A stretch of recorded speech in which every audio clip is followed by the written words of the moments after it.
It didn't give me options, but it started recording. Okay, great. So hopefully what'll happen, this is the first time I've done this over Zoom, so don't let me give you the impression that I know what I'm talking about.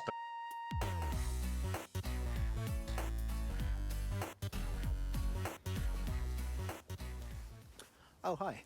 Didn't see you there. Welcome to episode 1 of the God or Whatever podcast, or episode 7 of the podcast formerly known as the General Speech. I'm going to need to sort that numbering out. Let's go with episode 1. I quite like the idea. New year, new podcast.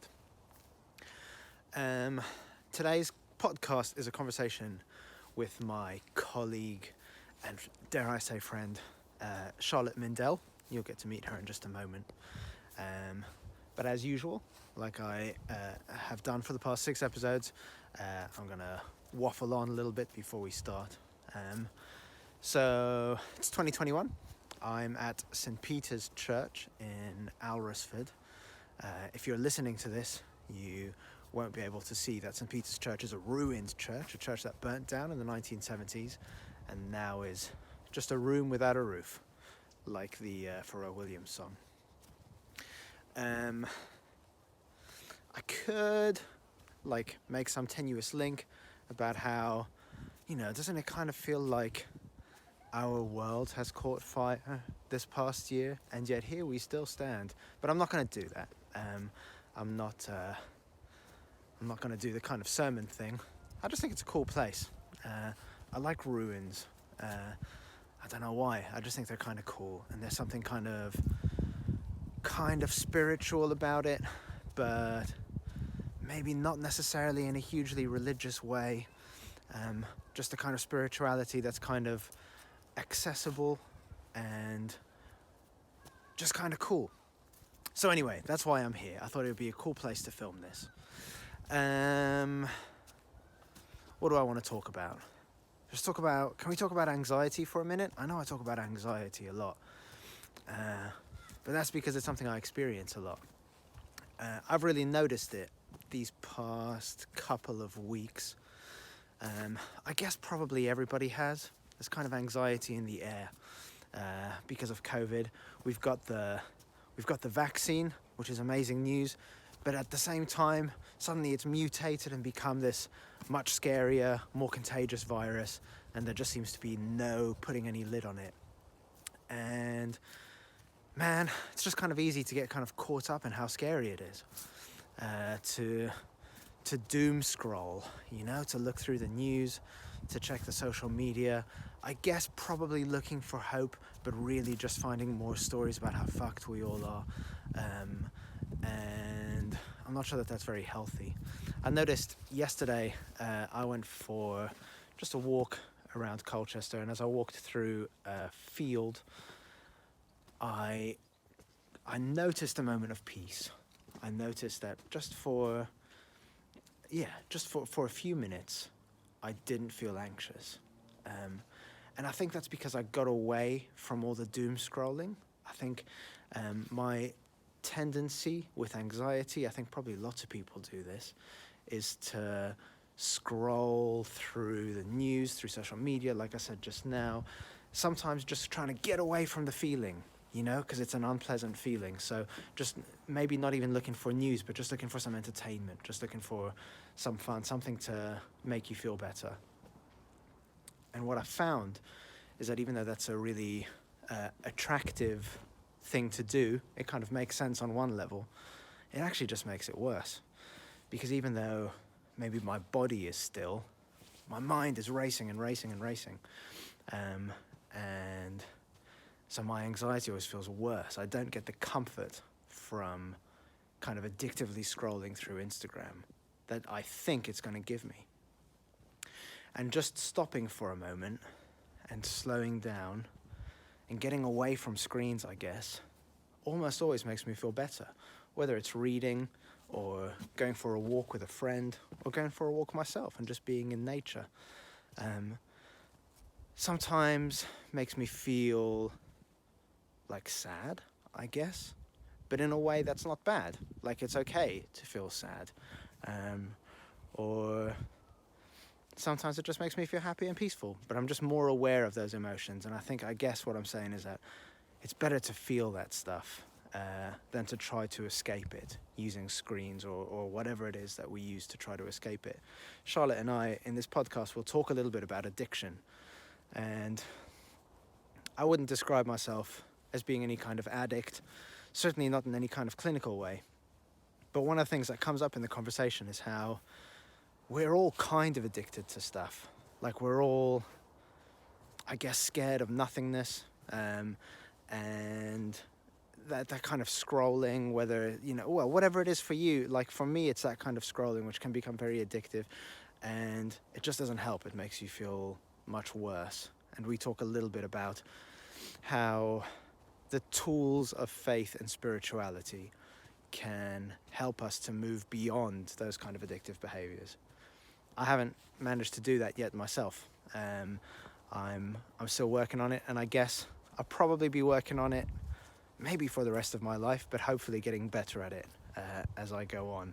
Learning to not be scared, to stop and meditate maybe for 10 minutes, to not be scared that if I'm quiet, the noise in my brain will become too loud and overwhelm me.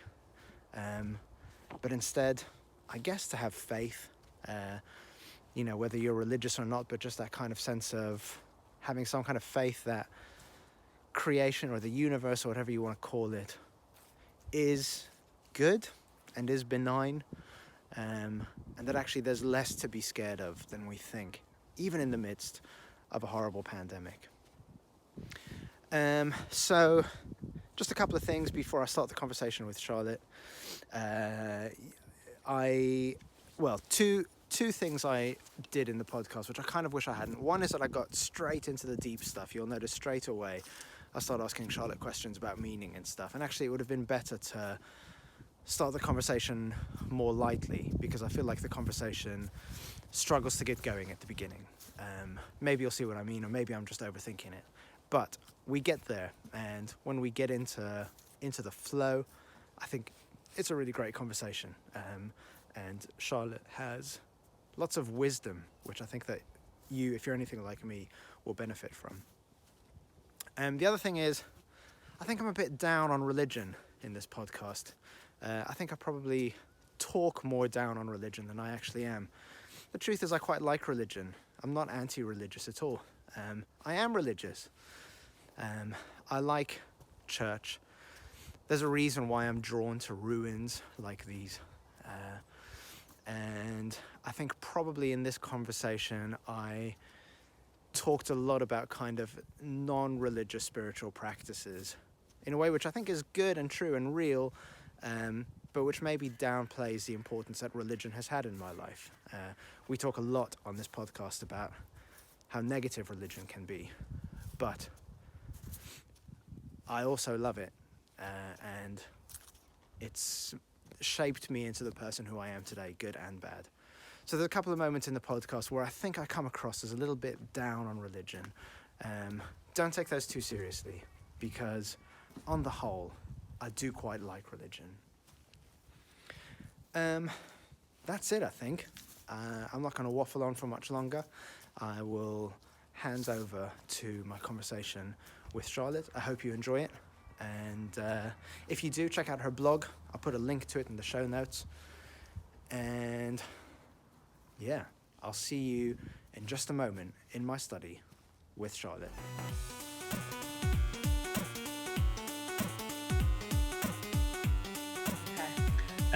So let's get back to, because I thought what we were talking about was really interesting. We were talking about being in lockdown and trimming, well, in my case, trimming the beard and washing every day and like looking after yourself. And I was saying it's a kind of way of tricking myself into thinking I have it all together. And you were saying that self-care is an act of love. And I have been really enjoying reading your blog since you sent me the link yesterday. I've read a few kind of blog posts that you've written, and I was really interested in your blog post. I think it's not the one you did yesterday, but the most recent one apart from that, about surrendering to love. And yeah, well, I mean, I guess, what is that? Tell me what that means. Wow, okay. Big question. So, Yeah. I suppose, well, there's not really a short answer. There's just like a long and a slightly less long answer. Mhm. I think for me, I've really explored. I've been forced into exploring this idea of surrender, because I I think I grew up with an eating disorder, but it's something that really accelerated for me in my late teens, just starting uni after my first breakup, and then accelerated for like throughout university and then afterwards, um, and then I got into recovery about actually 6 years ago, 6 years ago in December. But it actually, for the first 2 years of that process, it actually got worse and I went into a treatment center and things like that. But I already started like exploring these ideas of like acceptance and surrender. And so what the journey that I've been through, which I'm happy to go through in more detail, but I suppose like surrendering to love, what that really, for me, what an eating disorder is, I believe that we're all born with a very sort of powerful, loving soul within us. And when we reject that, when we reject any part of ourselves, we reject love. And so for me, an eating disorder is like a rejection of a part of my being. I didn't find myself to be acceptable. I didn't believe I was acceptable. I didn't believe I was enough. I didn't believe I was worth loving or lovable.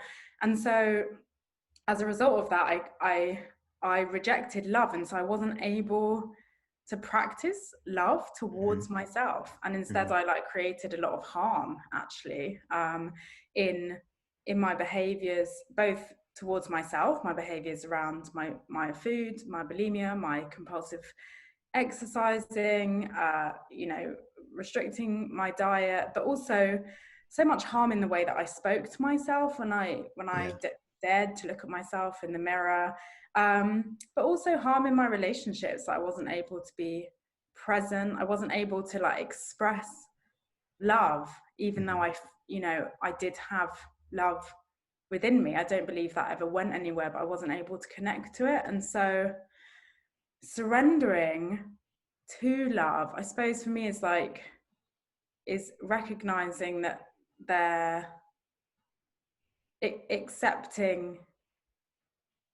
being accepting of myself and my life in order to connect to that love. Yeah. Incidentally, I do call God that Okay. love. Okay. They're like one and the same thing. That's me. cool. And is that so? You calling that love God, is that like is religion like a part of your like spiritual understanding, your self-care, like that kind of stuff, or is it God in a sense that's kind of detached from organized religion? I know from conversations at work that you have you brought up in a Jewish family, is that right? But obviously I don't know to what level that's like. Is that something you practice? Is that like where are you with all that stuff? Yeah, that's a really interesting question. So I found God through spirituality, through recovery. That's what I found God. I'd learned about God through religion. That's interesting. And I grew up in a practicing Jewish family, a Reform family. So we weren't Orthodox, but we did practice Judaism. We kept sort of kosher in the household, and me and my siblings all had bar and bat mitzvahs, and we kept the Sabbath dinner on a Friday night and things like that. So there was a lot of tradition within my family. There was a lot of Jewish identity. So I I think, you know, for me, there's something about being about the Holocaust as a part of my identity, because you know, obviously that my grandparents, I had great grandparents until the age of about 11 or 12, I think, and you know, that was something they'd lived through, and it was very Wow. much part of like the Jewish identity, actually. Yeah. And so it was something that, yeah, we learned about the value of community and sticking together. But yeah, it's when I think about when I think about God, God is not connected to my religion, but there are parts, there are things to do with my religion that I feel are spiritual. But for me, the practices that religion have given me have been so much more to do with like community and values and family, rather than like prayer and God, actually. And that's something that I feel like I've developed later in life as a part of like exploring my own spirituality and what it means to be spiritual, and what that feels like for me personally. So yeah, I actually see them as very separate things, but Judaism is like very much part of my identity, but I wouldn't say it's like a huge part of my faith, actually. Yeah, that's so interesting, and so before I started at the place where we both now work, I used to work for a cathedral for 8 years. So and as part of that, I was chaplain to a mental health hospital, and religion was like everything that I did, like career-wise, like job-wise. And it's really interesting hearing you say that, because my reflection looking back on that time is that a lot of, like, especially when you get into like faith schools and that kind of stuff, it's exactly what you've just described. Like, we teach people about God, we teach people about the concepts of religion and that kind of stuff. But we don't necessarily teach people how to navigate life. We don't teach people how to deal with hardship when it arises.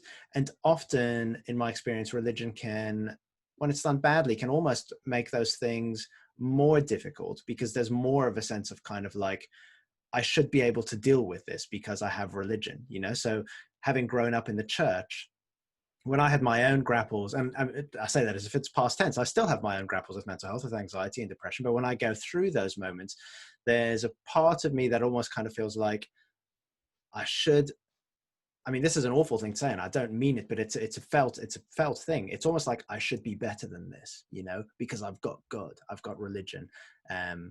It's not quite so strong a feeling anymore, but certainly it was when I was a teenager, when I was growing up, you know, because there's a message of like, once you've accepted all of this stuff and you believe it, everything should be great and easy, and like everything is sorted now because you've got Jesus or you've got religion, whatever it is.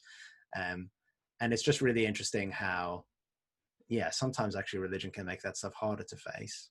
And I found it really interesting working in a mental health hospital as a chaplain, because the people who were in the hospital grappling with their mental health things and talking about it in a real, like, honest way, like quite separate, quite detached from the kind of the boundaries of religion, really helped me to understand my faith a lot better and to make sense of it. So it was almost like, rather than going in and helping people who have mental health problems by offering them religion, actually what happened was that people who have mental health problems helped me to understand my religion. And it was almost like a conversion experience for me, going through like that kind of stuff.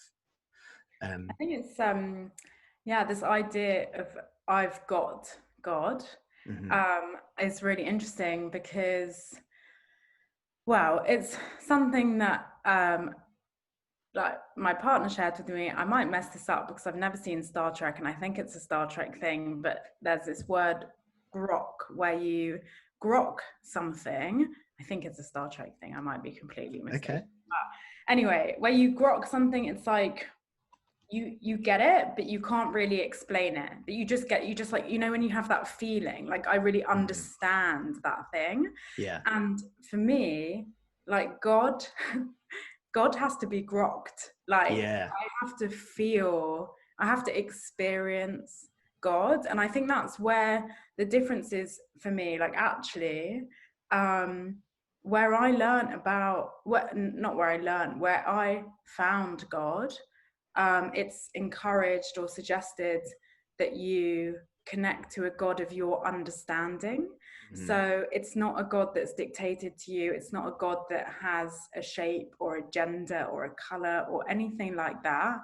And I think at the beginning of that process, I found it really helpful that like God was something, I think it was I suppose people's gods can be in the universe, in nature, in a picture of a man with a white beard, obviously in Jesus, like so many things. And for me it was that I did need something that symbolized God for me to be able to connect to it. But today, and I suppose that's why I say, like, to me, like God is love, because like God has no shape.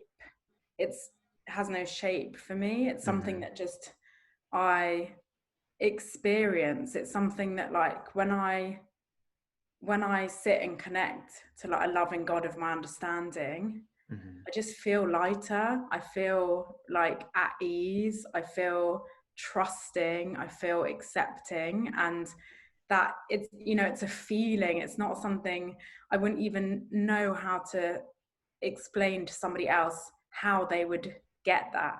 Yeah. you know Yeah. and so it's really interesting, this idea like I should be better because I've got God. Like it's I don't know, it's like that taught idea that God will keep you safe or whatever. It's like, yeah, but if you don't trust yourself, like to trust something else to keep you safe, then Yeah. like how can you truly believe that? And I think it kind of ties into something else that I've explored around prayer and like different types of prayer. And I like often nowadays, prayer for me, I pray every day in the morning, which I never did as part of a religious practice. That's so It's very interesting. much it's very much like part of a spiritual practice for me. But my prayer is very much like grounded in gratitude and in thanks, and rather than sort of asking for things, Yeah. um, other than usually to sort of be guided in God's will for me. Yeah. That's about as much as I ask for, which I think is very different to perhaps what I thought prayer was growing up. Definitely. I mean, I so strongly relate to that. I can remember growing up in the church and being taught to pray, but in quite a kind of formulaic way. So I can remember as a kid being taught the acronym, like, so about teaspoon prayers. So in a recipe book, teaspoon is abbreviated TSP, and T stands for thank you, and S stands for sorry, and P stands for please.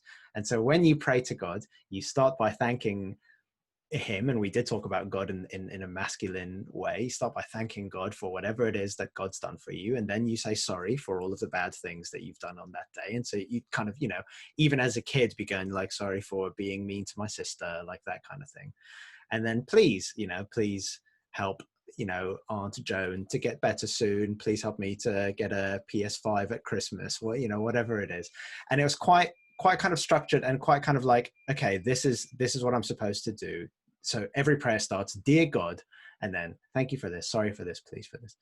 And I would pray a lot while I was growing up, but always with that kind of formula, with that kind of like, it didn't feel like it was coming from a deep place within me. It felt like it was coming from this is what we're supposed to do kind of a place.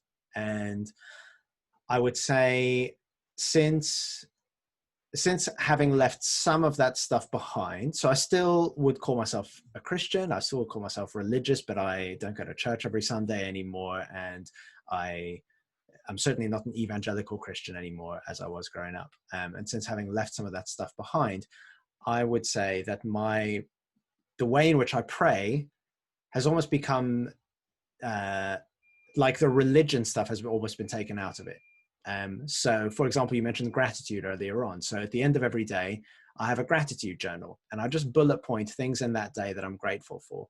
And there isn't any religious language involved in it. There's no dear God, thank you, sorry, please, amen. It's just kind of this is the stuff that I'm doing. And I try, and don't always succeed at to meditate every day. And again, there's no religious language there. There's no dear God, there's no thank you, sorry, please, or amen, but just a kind of sense of, if I believe that God is here and now, then the way to connect that deeper place in me to God is by clearing the approaches, by kind of clearing out all of the kind of crap that gets in the way of me hearing and being connected to the kind of source of life. So even though I would say my prayer is, well, it is definitely less religious than it was, it feels much more real, and it feels much more connected now to where I am. And I do still, every now and again, especially if I've been through like a difficult time or experienced some slight trauma or whatever, I do still have a real urge, which is fine, which is good, to go back to the religious kind of way of praying. So somewhere downstairs, I've got like a book of prayer, like a kind of Catholic-y kind of book of prayer, and I'll read through that in those moments where I kind of feel like I just need, to put on the old comfortable slippers of religion, that I grew up in. It's a comforting and a reassuring thing. But that tends to happen in moments where I like acutely am aware of like messiness within me. And then the rest of the time, my prayer life feels quite detached from my religious life. So it's quite interesting. Yeah, I think it's interesting. I kind of relate to what you're saying, and I think I don't know if this is controversial or not, but for me, like religion is based on stories of people's spiritual experiences, and so the way I think about religion is someone's had a spiritual experience and they've shared it, and then other people have needed something to guide them in their spiritual experience. And actually religion for me has been born out of fear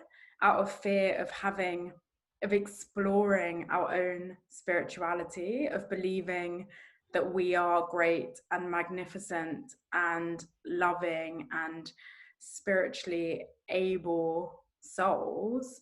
And so therefore, within religion, there is obviously this beautiful core of spirituality. And then what has led me to stray away from kind of having a religious practice a bit has been the periphery of fear that is in religion. And it's really interesting, the fact that your prayer included any sorry. My God is forgiving. My God, there is no punishment like within the God of my understanding. There are unloving choices that I've made for myself. Well, I will suffer enough as a result of those unloving choices. So I don't need a punishing God in my life. And I have the choice to make love-based decisions or fear-based decisions. And I absolutely think there are prayers from all religions that are beautiful and powerful. I love the prayer of St. Francis of Assisi. It's a wonderful prayer. It's not a prayer of my own religion. There are lovely Taoist writings that I love reading. And when I do still go to synagogue as part of I guess, my religious traditions, I look for the love in the prayers, because it absolutely exists. And I think it's just, for me, the reason, I don't know if it's just because of, I'm stubborn and I don't like being told what to do, but being able to explore my own spirituality and have a God of my own understanding is so much more powerful to me than being told, like, these are the prayers you must say, and therefore you're going to live this kind of life, and then this is what's going to happen to you. Like, having a God of my own understanding of kind of love and openness and forgiveness, and a God who only wants the best for me, only wants the opportunities that are meant for me to arise. And it's so much more powerful to me. It brings so much more to my life. And so I think, like, definitely there's no shame or nothing wrong with going back to those prayers that you connect with, from Christianity. I think there's so much beauty in prayers. And I think, to me, like, when I hear people talk about their spiritual experiences, we're all having the same experience. It's just maybe being described slightly differently, but ultimately, like, I feel like it is all part of the same thing. Yeah, completely. I feel like let's say, so of the big religions, the Abrahamic faiths, and then Buddhism, Taoism, Hinduism, the Eastern faiths, I feel like, as you say, the human experience is something which is shared across all 7.5 billion of us, and throughout time. And these are almost kind of like, so like I've been recently, so a friend of mine asked me whether I could teach her some French, because I speak French. I grew up in France, and my French is a bit rusty. So I haven't spoken French in a little while. And I kind of said, I really want to take up the opportunity, but I need to brush up on my French a little bit. So especially during lockdown, I've been watching Star Wars animated series on Disney Plus, but watching them dubbed in French, just to kind of get my brain back into, like, so if you want to talk about the dark side in French, I'm the man to come to. I know all about. I couldn't ask you how to get to the train station, but I could tell you how to resist the Sith Lord. But the point is that there's kind of like, here's the story, the Star Wars story, but dubbed in French, it has a slightly different vibe to how it is dubbed in English. And because you can't quite translate things exactly as they are, because the turns of phrases and the expressions and the way in which people articulate things is different across different languages. And I kind of feel like there's something about that with the big religions, that we're all exploring kind of the same story, or the same stories, let's say, but we have different cultural experiences, we have different ways of feeling things, we have different kind of ways of expressing stuff. And so I mean, I have found in my experience of talking to people of different faiths, generally speaking, we've got more in common than not in common, in terms of, the stuff that you've already articulated, believing in love and justice and peace and forgiveness and that kind of stuff. And then the stuff which is different kind of feels like, it's almost like froth, it's kind of like, it's fun and it's interesting, and I love to hear about it, and I'll happily tell you about my stuff, but it doesn't really matter. What matters is that deep core stuff, which I think we're kind of experiencing the same kind of things, but articulating it slightly differently. So whether you call it Dharma or God or Yahweh or whatever, I think we're all kind of dancing around the same kind of thing, which is something that in the religion that I grew up in, I would have been labeled a heretic for saying, because, the whole idea was like, no, we have to, the whole thing is that we hold the truth and the others are wrong. The other guys, they're lost, and we're the ones who are found. And you were just describing that thing about fear. Like, it was very much kind of like, if we're not God's unique chosen people, then what's the point in any of this? Like, why make our lives more, why come to church to be bored on a Sunday morning? Like, it has to be like, there's that real fear about, it has to be about us being right and everybody else being wrong, which is something that I don't resonate with at all anymore. Like, I'm so interested in hearing the different languages that people use to express the idea of God and peace and coming home to oneself and that kind of stuff. Yeah. Well, I so relate to that, because Jews are God's chosen people. Of course, Um, yeah. You were it before we were it.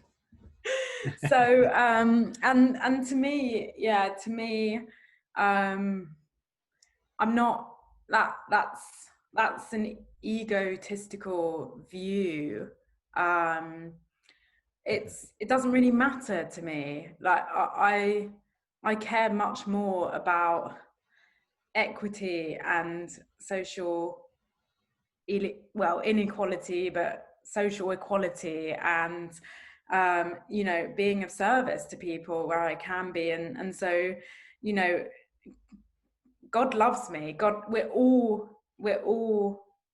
part of God. We're all God's children. However you want to describe it, I don't. I think, as I said, I think those ideas are really formed out of fear, and they're the ideas that drive war. And it's really interesting. It's really interesting because I don't know where I'm going with this, but I believe we're all spiritual. But I really felt there were times in my childhood where I really connected to that. It felt really powerful, I never thought about spirituality when I was a child. I just remember there were moments where I just really deeply connected with something, and I just sort of remember them. And so I think, why did that come to mind? I think it's because, yes, because there's, as you said, there's this human experience that includes sort of pride and greed and anger and individualism and isolation, and that's, to me, that is the human experience. It's not the God experience. Yeah. And yet it feels as though God can be used as an excuse for not knowing what to do with that experience, for that experience feeling as though it conflicts actually with our spiritual experience. As someone today who really tries, I really try hard to be loving, be tolerant, be understanding, be compassionate, be of service. I'm not always those things. Sometimes I'll try and take control over, what someone else is making me for lunch, or, I'll take charge of a meeting because I don't believe that we're going to get to the right answer unless I give it, or whatever it is, just those funny moments where I could have just sat back and actually, sort of let things go. And I think that it feels as though, sorry, I'm not articulating this very clearly because I'm just sort of forming this thought as I go, but it's just, I'm with you. cool. It feels as though if at some point God became the excuse for those things, we're allowed to behave in this way because of God, so and so and so. And actually that's what doesn't resonate with me. Actually, I don't care about being a chosen person. My ego probably does. My ego wants to be the best and the most famous and the most well-known and the most thought about and heard about and whatever. But me, actually, like, I just want to do whatever the best is that I can do in that day, and be the most helpful and loving person that I've got the capacity to be in that day. And so I think that's where I really relate to you, and like it doesn't resonate with me about being this sort of chosen being and therefore I can get away with these things. Like I'm not interested in getting away with stuff. Actually, I'm interested in like working towards being a more loving human being, and to me, like, eating a certain way, or praying a certain way, or standing a certain way, or bowing a certain way, like it doesn't matter in terms of me becoming a more loving human being. Absolutely. I feel like I have so much experience of religious people, and I include myself in this, certainly a younger version of myself, being actually really arrogant, because they're so convinced, or let's say we're so convinced of our rightness, you know, so convinced that we hold the key to understanding this thing, that we can be completely dismissive of any other point of view. I remember when I was working at the cathedral, we hosted a debate between so it's both Christian guys, but one of them was a 6-day young earth Bible creationist, like, you know, Bible literalist kind of guy, and one of them was a physics professor at Oxford University who taught and believed in the theory of evolution and the Big Bang and all that kind of stuff. So there's a debate between these two sides. And there was one, so this was a debate for young people. And one young guy, you know, sixth form aged kind of kid, kept on coming up to ask another question. And his questions were always really loaded with venom towards the guy who believed in evolution, because he was really sure, you know, 16-year-old dealing with a 55-year-old Oxford professor. The 16-year-old was so sure that he knew more than the Oxford professor. And I remember kind of seeing a reflection of myself in the kid and thinking, like, that's just the arrogance. And it's missing the point, because the point of Christianity, the point of religion, isn't to be more right than somebody else, whether it's about how old the earth is or about how to pray or how to eat or whatever. It's to love and to learn how to love and to learn how to be loved and to be more open to other people and that kind of stuff. And I feel like, you know, going back to that thing about the core story, which all religious traditions share, that kind of human narrative, and then the superficial froth stuff, it feels like those kinds of debates are all about the superficial froth stuff. Like, we've completely missed the point. And it's like, we'll murder each other about how to spell a word while missing what the word is actually trying to tell us. You know, we're completely overlooking the meaning behind the whole thing.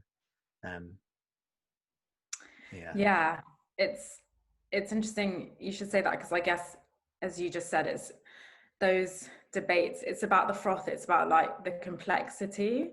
And actually, when I feel really connected and loving, I really welcome the simplicity. Like, obviously I have basic human needs, but otherwise I don't desire material things. I don't desire a promotion or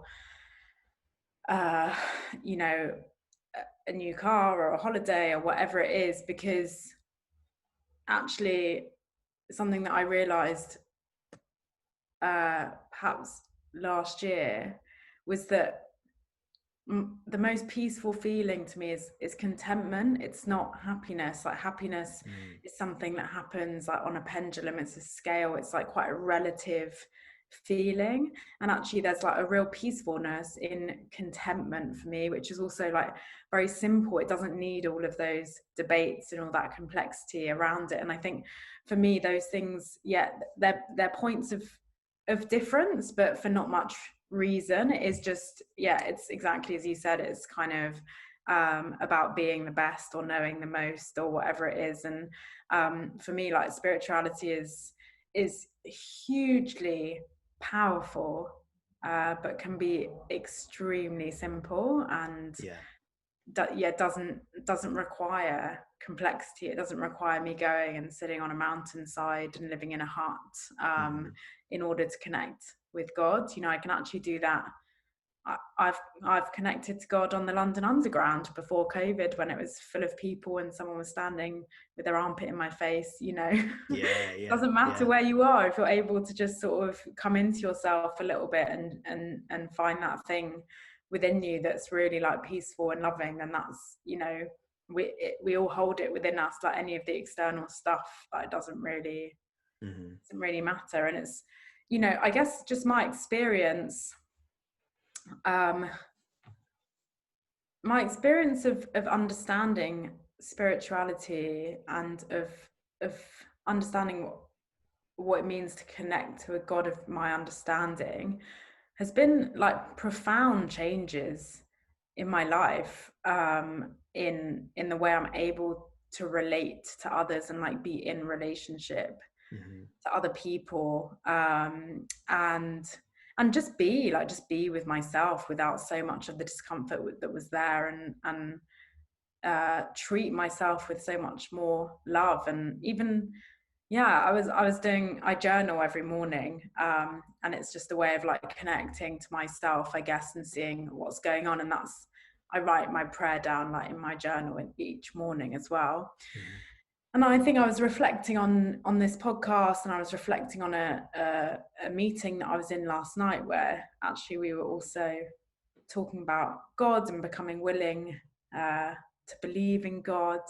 And yeah, I just caught myself in the mirror afterwards, and I just smiled at myself and said, I love you. And it's like, it's such a, it's something that, you know, 4 or 5 years ago, that I really didn't love that person. And it's been a result of like finding and understanding my spirituality that's like allowed me to love myself. And I have changed, but my vessel, like my external being, like really hasn't changed a lot. And the things I have, like my family and, you know, a job and things like that, like those things haven't changed, but there's been like such a fundamental shift within me in the way I'm able to even like relate to myself as a result of finding God, I suppose, and connecting. Yeah. God. And yeah, that something that I think it probably could be found in religion, if that's the way that you connect, you know. Mm-hmm. I think it's you know, and but I don't think that's for everyone, or the way that everyone will find like what God means to them. Absolutely, I agree. And I've got you can't see them because they're under my webcam, but I've got like here on my desk, like I've got a little collection of books, like mostly from kind of spiritual authors, of people who kind of have got to that place that you're describing, you know, of kind of feeling connected with God and learning to love themselves and that kind of stuff.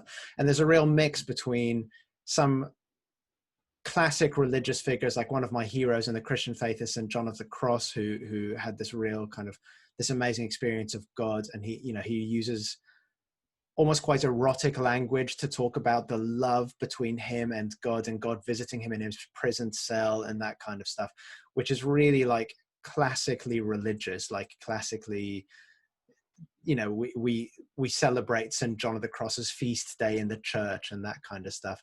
And then just kind of like Dante is another one, like the poet Dante, who I really love because he's so earthy. And in the Divine Comedy, he gets led through hell and through purgatory by Virgil, the Greek poet. But when he gets to heaven, it's just a girl who he fancies who leads him through, you know? So in real life, he was infatuated with this girl, Beatrice, and it's just, you know, he has his crush is the person who leads him through heaven. And there's just that very, like, even though Dante uses a lot of religious language, he feels quite irreligious in the sense of it's so kind of earthy and real and broken away from those kind of confines of religion, which, you know, certainly when I was growing up, you know, the idea, so we were always told, you know, the language is always like, you know, God loves you no matter what, it's unconditional love. But then there's like cognitive dissonance because you have the same God who condemns people to an eternity of suffering in hell. And how do I know that I'm one of the ones who he loves and not one of the ones who he's going to condemn to hell for all of eternity? So there's always great like fear about God as well. And so any feelings about like what Dante writes about, like fancying somebody, or, you know, those kind of earthy kind of feelings, or almost things to kind of be like, no, don't think too much about that. Like, better push that down because that's not really what God wants. What God wants is for me to be all like a Jedi Knight. Do you know what I mean? Like completely detached and serene and at one with God, and no earthly desires kind of matter. Which is still like on an intellectual level, I moved away from that expression of religion 15, 20 years ago, but the emotional baggage is still there. Like I still have, like, you know, if I find myself enjoying something just for what it is, there's still always a little voice in me that's kind of like, could have given this money to the poor. Do you know what I mean? Like there's still always like a guilty, like, you probably shouldn't be enjoying this too much because you've probably done something wrong if you're having too much fun. That's still there, and that's hard to shake, man. That's like, yeah, it's deep, that stuff. Yeah, yeah, for sure. I just speaking of books, there's a book that I love. Um, Obviously the name has gone out of my head. Okay.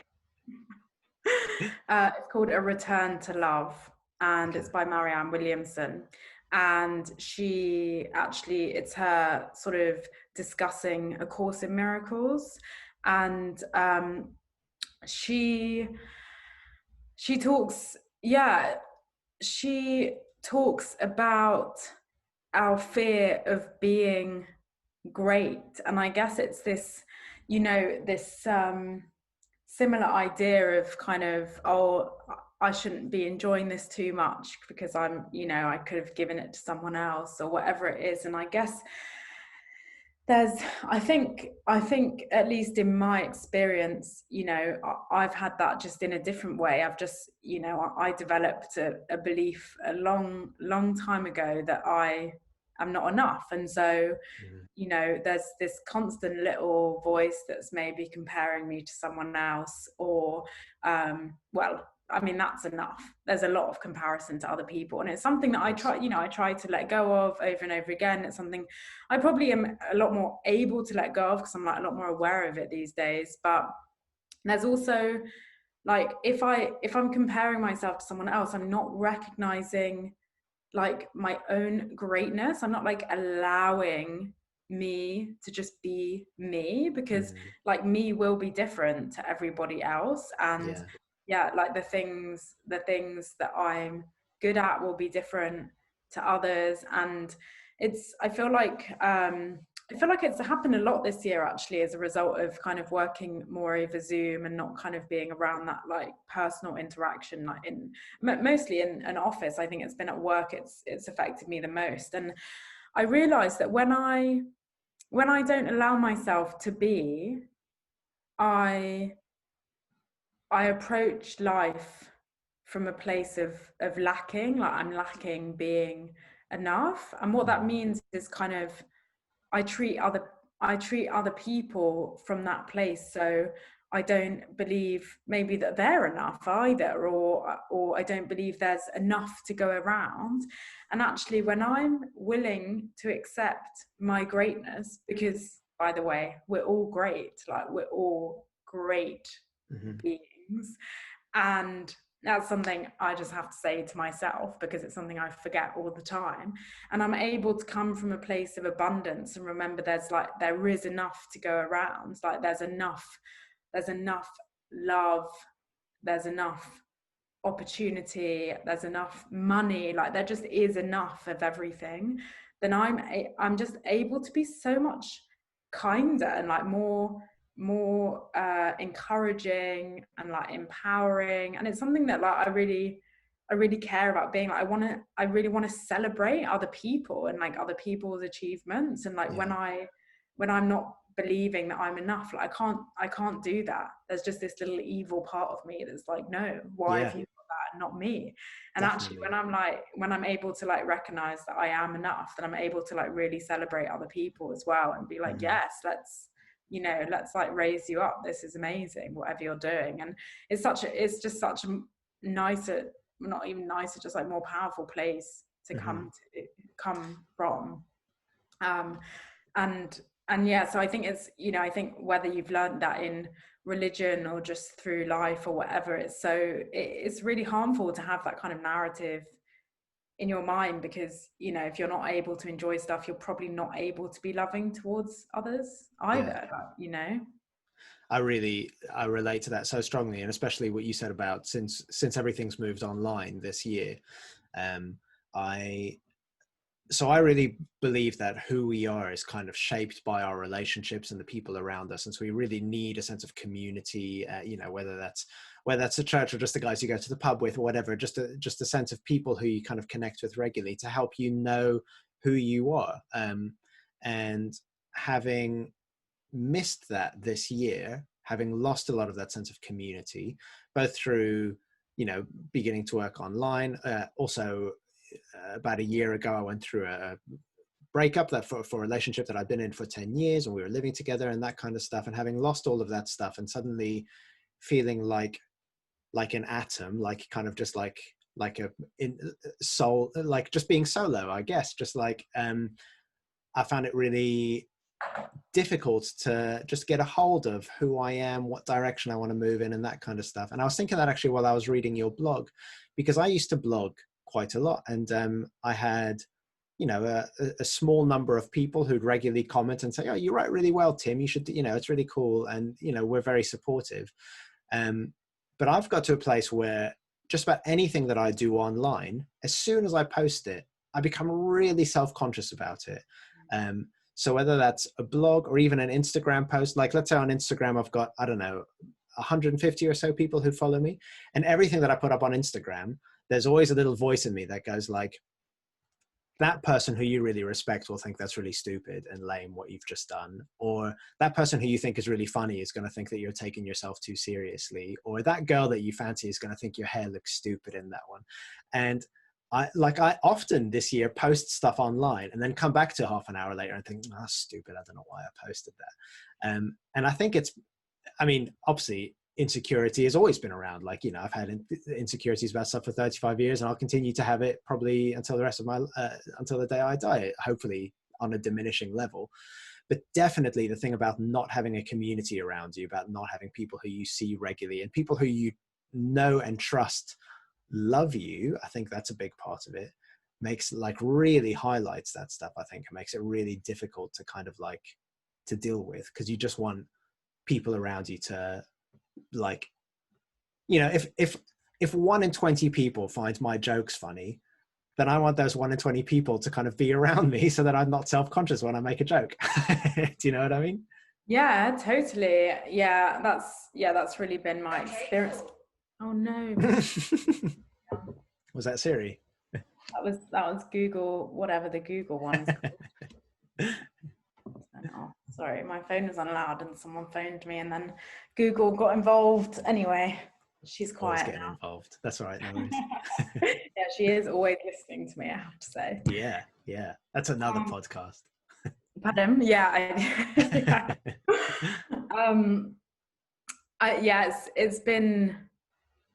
it's been really tricky. Hang on, I'm just going to take a moment to think about what you said, because there's definitely some stuff I wanted to say in response. Oh yes, okay. So yeah, well, firstly, I haven't followed you on Instagram for very long, but your content's great, so you don't need to worry. Oh, thank you. That's all I needed. Thanks. Is I suppose, yeah, not that you've really asked me to comment on this, but I don't know, I find like the end of relationships actually really exciting, and I think it's because of my own experience. And actually I ended a relationship like in recovery, and it was like the most loving thing that I've ever done in my life, and I think it's like the most sort of trust that I've ever needed, but it's also like the most at peace that I've ever felt with a decision. And so even though it was like quite challenging, so I think it wasn't necessarily what the other person wanted at the time, it was something that it felt like it was being done with so much love, that I felt so excited for like both of us in terms of like our opportunities for being and for growing, because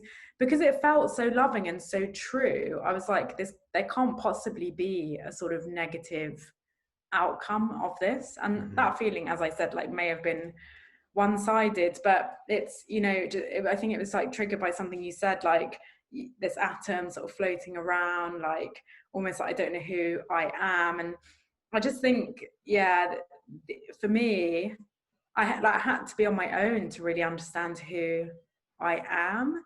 And I'd been in this relationship like pretty much since, like, for the whole time that I'd been in recovery, for like 2.5 or nearly 3 years. And so I'd never lived my life without hating myself, like knowing who I am. And so it was like this really beautiful experience of kind of like, oh, I really get to explore that now. And you know, find out who it is. And I feel like I'm definitely doing that, but even though I'm like in a relationship now, it's something like we both acknowledge that we need time, like, to do our own things, to continue that process of like understanding who we are, because I think it is really complex to do that actually in a relationship. And I don't think I'd ever want to lose that. I don't think I'd ever want to be too much like interrelated with that other person and forget Completely. like who I am, because it's it's really like wonderful part of life, like exploring what we're interested in and what I enjoy doing. And you know, even having a conversation like this, I don't know, yes, I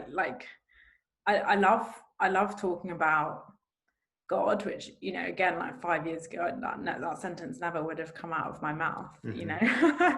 But it's just it's really cool. I love, you know, reading books about other people's either spiritual experiences or you know, experiences just of life, and kind of what other people have gone through and how they've explored that idea of kind of themselves. And yeah, I'm just really like interested at the moment, this idea of sort of becoming me. But the fact that I'll always be becoming me, like I don't think that will ever end, but I'm just like really welcoming like that becoming, and like all the different parts of it that feel right at different moments, because I learn different things as a result of like different interactions with people at different times. And yeah, it's just cool. But I really had to be on my own for a bit actually to realize, I'm not saying you do, but like 10 years in a relationship is a long time. So Yeah. excited for you that you're having like some of that experience. Yeah. Well, yeah, and definitely I am. I think it's depends on what my mood is and what's going on with the world. And there are days when, like obviously at the moment, so we're recording this on Christmas Eve in tier 4 national lockdown, and it kind of feels like a sucky kind of a Christmas this year. And so the past kind of couple of days, there's been kind of a lot of like, things would be a lot easier and more comfortable if I had somebody around to share, you know, and to not be alone over this time and that kind of stuff. Like there's that kind of yearning, I guess, for comfort and for company and that kind of stuff. But then on other days when I'm in a more upbeat kind of positive place, exactly what you've just described, it feels really exciting. Like it feels kind of like I could do anything I want. I could move to Scotland tomorrow if I wanted to. I could, you know, there's so much kind of opportunity and potential. And yeah, I think that kind of like breaking away from what you're comfortable with and familiar with, and you know, whether it's a relationship or a religion or, you know, a community or whatever it is both of those things, isn't it? It's both really exciting and a great opportunity, and you know, you've got the whole world to explore now, and what are you going to do with it? But also it's like, shit, I've got the whole world to explore. Like I don't know what's around the corner, you know, there might be wolves over there, I don't know. Like, so it's both things. It's exciting and scary at the same time. I wanted to, I'm conscious we've been talking for an hour, and I said that this would last about an hour, but there's just one thing which is related that I wanted to ask you about, going back to the kind of recovery kind of process, which was just about how you, what am I trying to say? So when I worked at a mental health hospital, the 2 wards that I most enjoyed going to visit were the adolescent ward, because there was always stuff going on. There was, you know, it was always busy, always, you know, young people who were eager to connect and to talk. And the addiction recovery ward, because people were exploring spirituality, so the idea of having a chaplain who they could talk to spirituality about was kind of seen as a positive thing. And so there was always kind of interesting conversations happening.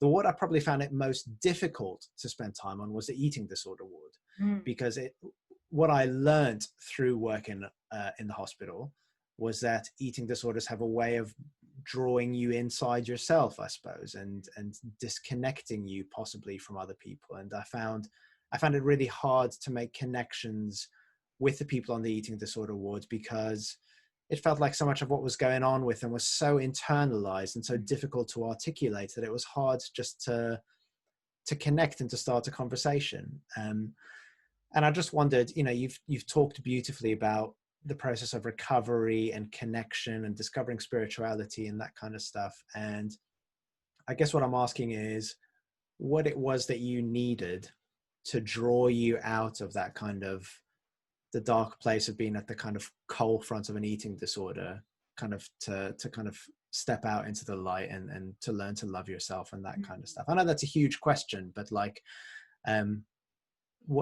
almost like what was the catalyst? What was the thing that helped you to move towards recovery and to get out of that place? Yeah, that's a great question. And that's a really interesting observation.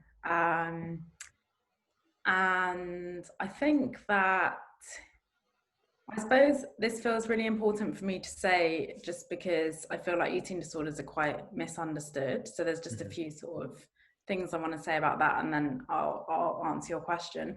I think for me, I very much see a disordered relationship with food that gets to the stage where it's unmanageable and really affecting your life. It to me, it's exactly the same process as addiction. I definitely see my eating disorder as an addiction, and I've definitely experienced other addictive processes in my life, both around sort of relationships and substances. And the other thing I think is that there's definitely a sort of spectrum of behaviors that people engage with food, which are all just as harmful, coming from, you know, the same place within. But I do think they present quite differently. And so I absolutely think, generally speaking, like this has been my experience, those with anorexia tend to be very withdrawn and very turned inwards. And there is a huge amount of sort of self-punishment that's going on there. And I very much suffered with both like exercise bulimia and like purging bulimia. And for me, bulimia is incredibly angry. Okay. And so although I would say there were times where I was maybe withdrawn, it's because my self-esteem was very low and I felt very I felt very judged, and I didn't want people to look at me. I think they're probably I would say those with anorexia tend to be like more withdrawn, perhaps, but that's just been my experience. And then of course there are people who often get overlooked, who are who suffer with binge eating disorder, and that for me, we are all compulsive overeaters. Whether someone is underweight, overweight, normal weight, it doesn't matter. Everyone is suffering from the same internal process, and the food is just a symptom of that, really. Okay. And so your question was, what did I need? And it's kind of twofold for me.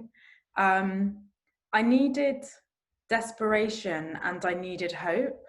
And I think that the reason I needed desperation, and I think what I mean by that is I needed the food to stop working. So for me, food was a coping mechanism. As I've expressed, like I had quite poor self-esteem. I didn't think very highly of myself. I didn't have very well adapted kind of coping mechanisms for my emotions. I didn't know how to express them or talk about them very well. And so it became a very sort of harmful mechanism with which I processed things as a way of, I guess, trying to like self-regulate to some degree. And for a long time, probably, 10 years, those coping mechanisms were working okay. They were serving me. They were giving me like ease and comfort that I was looking for. And then when they were no longer serving me, when they started to cause me more harm and really kind of become unmanageable and take me away from things in my life that I really cared about, that's kind of where the desperation came in. I really vividly remember, and this wasn't even actually when I sort of started to really get well. It was sort of at the very beginning of the recovery process, but it took me a bit of time after that.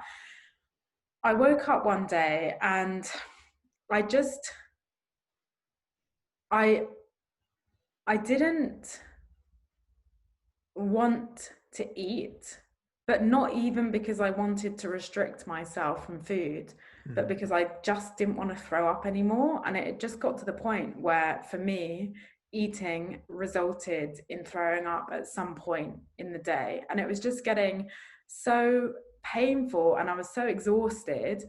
And I just thought either I need my life to be different Mm. or I don't want to live anymore.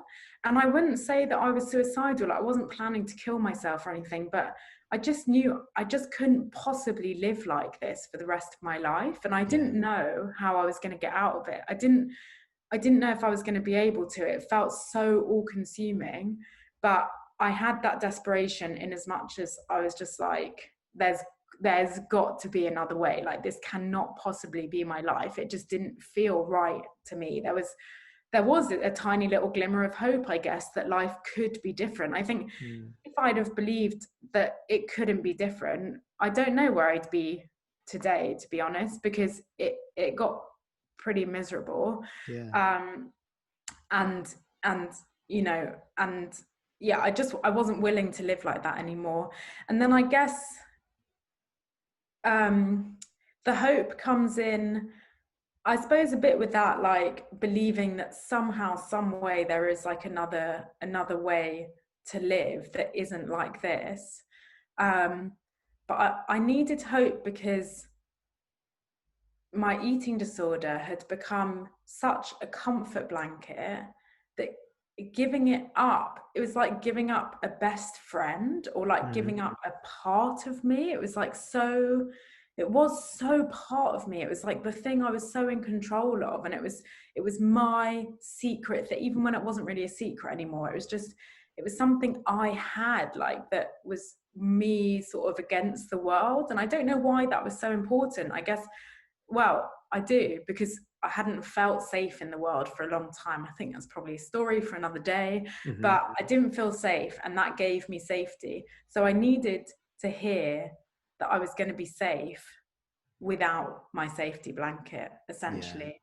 And it was stories of other people who had let go of their safety blanket and were not only safe, but were thriving, that I think gave me the hope that I needed to just keep trudging, but essentially, Mm. because it was a trudge. It was not an easy process. And I'm so grateful.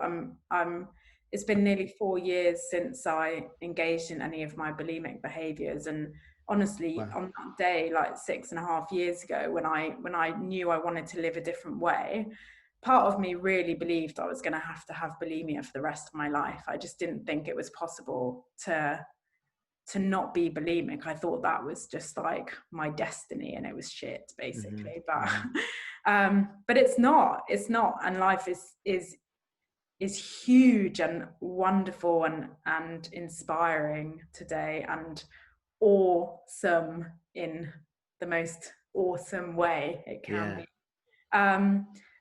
But yeah, it's been a 6-year process to get to a Christmas Eve where I'm not freaking out about what I'm going to eat or look like on Christmas Day, basically, which is quite Yeah. wonderful. Yeah.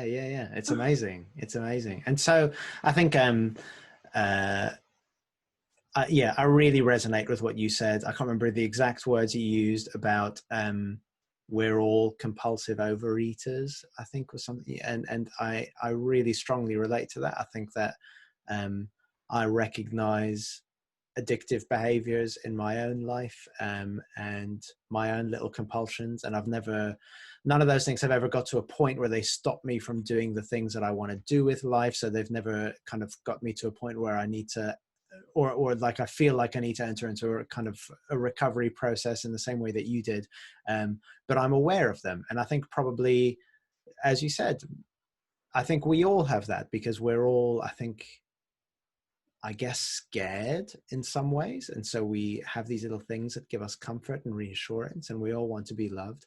And just what you finished by saying there, that a better life is possible, is really encouraging.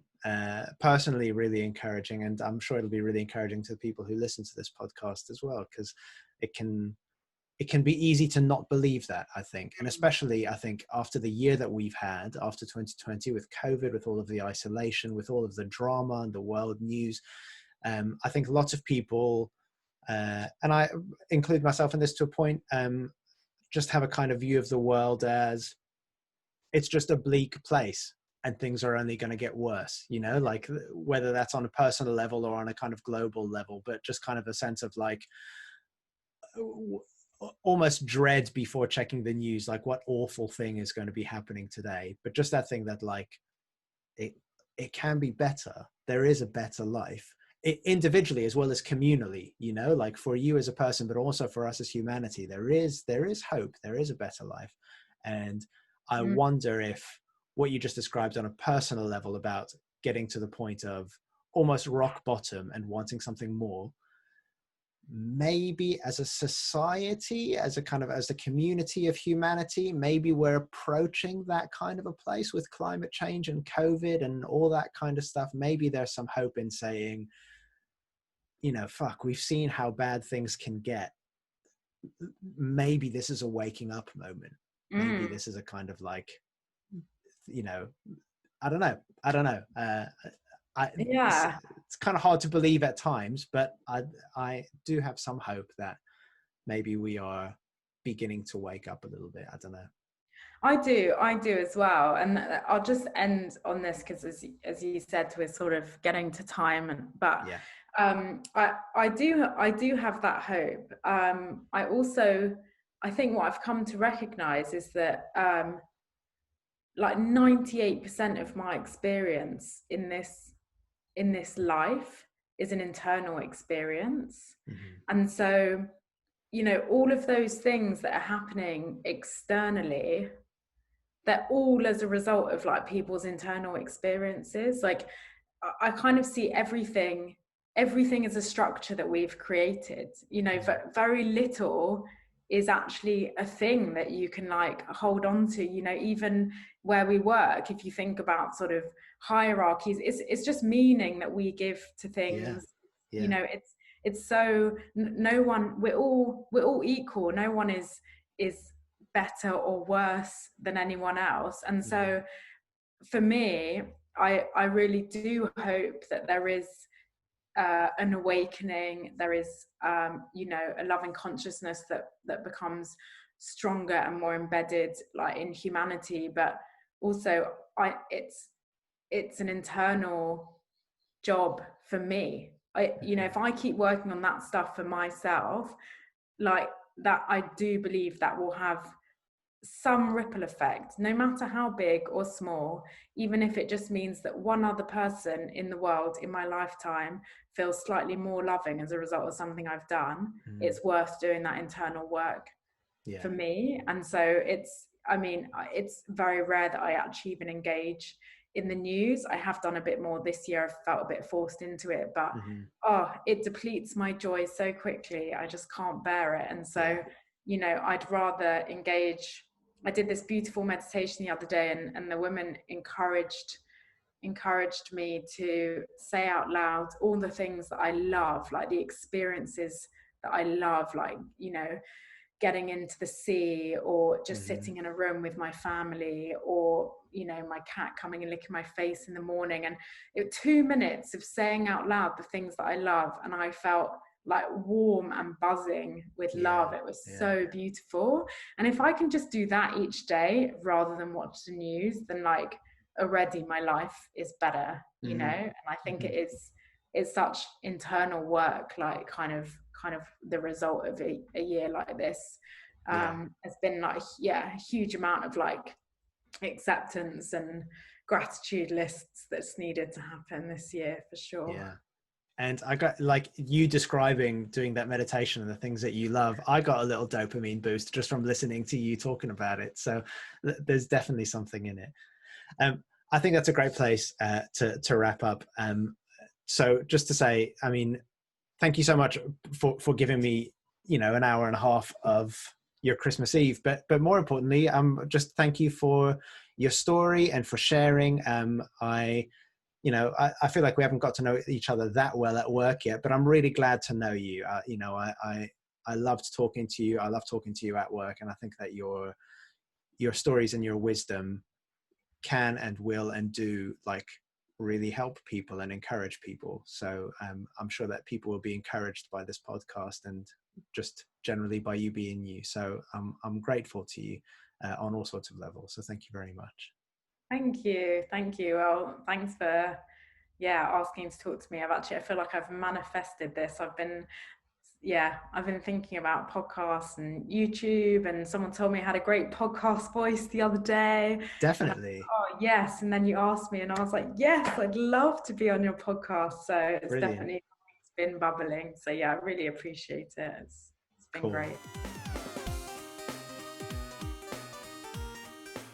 So while you guys were watching that, or listening to that, I walked down the road from the ruins of St. Peter's Church to where I am now, to Alresford Creek, which flows in from the River Colne, which in turn flows in from the ocean. And in a way, aren't we all a bit like this creek? In that we all flow from the infinite loving waters of God the Creator? No, I'm just kidding you with that shit. I just like it here. I said at the beginning I like ruins. Check these ruins out.